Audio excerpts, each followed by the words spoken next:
The offensive line of Kentucky certainly asserted itself there at the left side. David Behringer, Jeremy Strick. And take a look at the block by Isaac Curtis right there, taking Golston out of the play, which enables McLaurin to get into the end zone. Very physical there on the part of Kentucky, something they did not show in that first series. Anderson with the kick, and again Clark will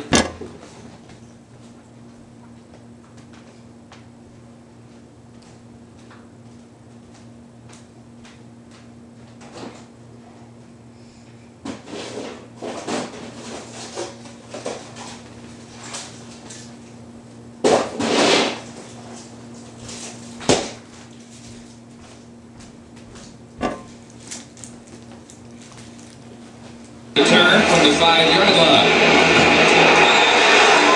Knifing in. It was 27, Sean Smith, just a 13-yard return by Clark. And Kentucky dominating the special teams so far. That 61-yard return, by the way, by Sanford a moment ago. The longest return by a Wildcat since 1987, and the 14th longest punt return in their history. I find it curious that last night when you and I were chatting with Coach Cooper, he was very adamant to the fact that they had really spent an awful lot of time on their special teams, and here this early in the game they have been completely outplayed.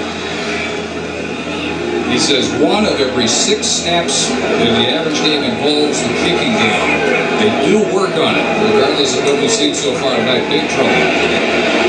Moreau, across the 20, 2-yard line perhaps. Big back, 6'1", 225-pounder. Tackle made by Lehman Boyd, the strong safety. I would anticipate more of a steady diet of this simply because of the fact that the Kentucky front four is not very big. Their biggest guy is right around 270 pounds, and even though that sounds large in real life, by football terms that's not very large at all. This is where Louisville really needs to assert themselves. Cardinal line goes 290, 295, 318. Van Miles up from the corner to force the run. And here's 7-0 Wildcats. 3rd and 5 for the Cardinals. Heading to the midpoint of the first quarter at sold-out Commonwealth Stadium. 3rd and 5. 3 wideouts. Montana briefly in motion. Good protection for Payne. And Moreau open. Moreau instead turns into being wiped out by Boyd as the flags fly. He has the first down, and they'll tack on 15. Boyd didn't quite make the contact within the sideline. Now, even though Jason Payne is a senior, here's the situation where he needs to be cognizant of the fact he needs to throw the ball to Moreau and let him run. Watch the left of your screen as he rolls out. Moreau is going to end up throwing a block, but he was wide open in the flat. He tells him to go. Now he cuts upfield. The exuberance of youth has to give way to the diligence of experience. Even though he's a senior, this is his first start. He needs to go down. And that was awfully close there near the sidelines. I think that's a little bit ticky-tack. You've got to let that sort of thing go. It certainly wasn't intentional. Big hit there by Boyd. Payne, if he had a constant criticism about his work backing up Marty Lowe the last couple of years, it was that sometimes they thought he might have some happy feet. Very mobile, but sometimes used that mobility when he should have done just as you said and found the open receiver. Well, in that case, Moreau was about 5 yards in front of him, and certainly Moreau is a lot faster. You give him the ball and let him take his chances. Referee tonight from the Big Ten, as is the rest of his crew, David Vitvogt.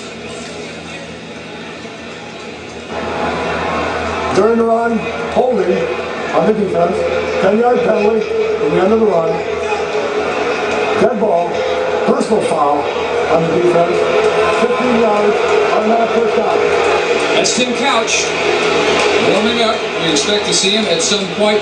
Hard to tell in talking with Bill Curry exactly when we'd see him, but he did indicate he'd see at least some action. You'd expect 3rd or 4th series at the latest, and then at that point he seemed to want to go on just how the game developed from that point on.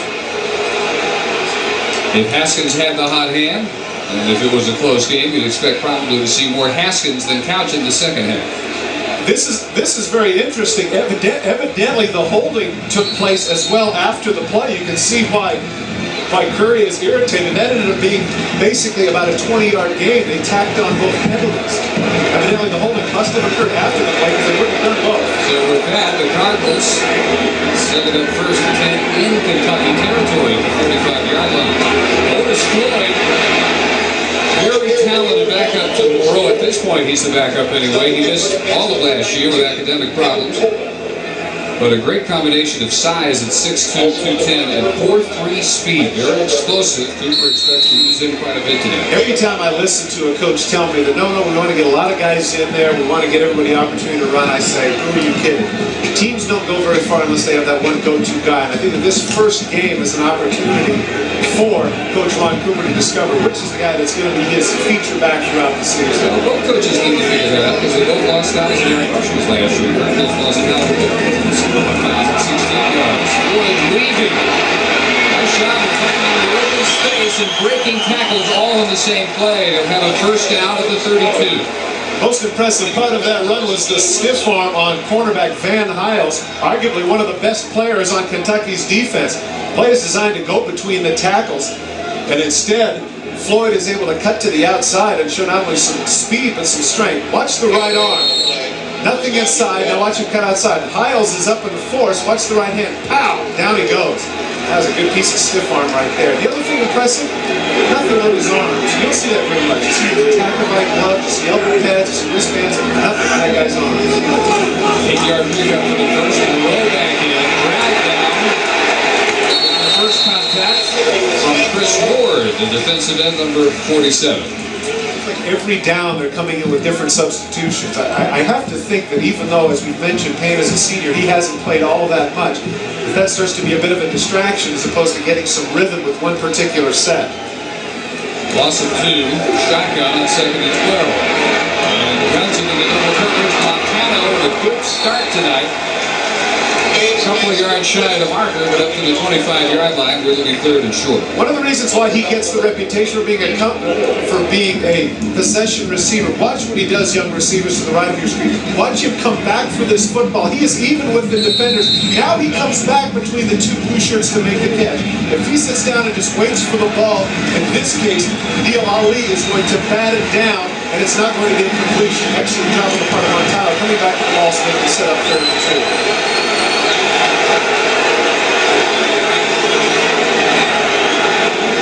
Gordon in motion into Moreau.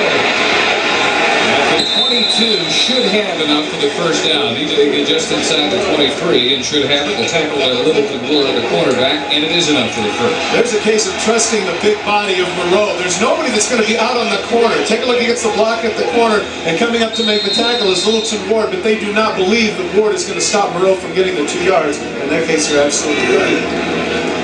Gordon began his career at Kentucky, and he felt stuck behind Mo Williams, so he transferred and found himself, last year at least, kind of stuck behind Calvin Arrington, but he did some work at both the backfield spots this year.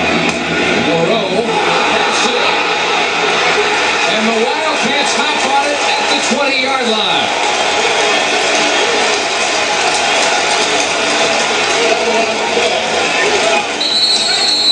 Waiting to unpile it, but the Wildcats are already celebrating, and Littleton Ward hops off the bottom of the pile with the recovery. This is the counter tray made famous by the Washington Redskins. You'll see the misdirection to the right and the guards come back. It takes a look like they've got a pretty good looking opportunity.